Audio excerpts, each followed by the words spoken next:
1998 সালে অবশেষে পাকিস্তানের প্রথম পারমাণবিক বিস্ফোরণ। দেশ জুড়ে উল্লাস। আর খানের তখন নাম মহসেনি পাকিস্তান। কিন্তু এখানেই শেষ নয় গল্প।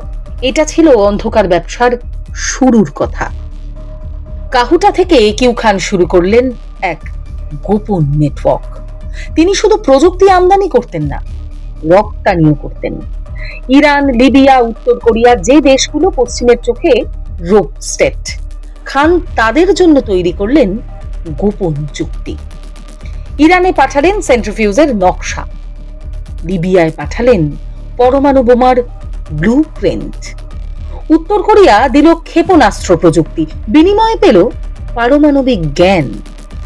কাদির খানের লোকরা এমনকি মেনু কার্ড পর্যন্ত তৈরি করে ফেলেছিল, যেখানে ইরানি বিজ্ঞানীরা চাইলে নকশা, যন্ত্রাংশ, এমনকি সম্পূর্ণ প্রোগ্রাম অর্ডার করতে পারত।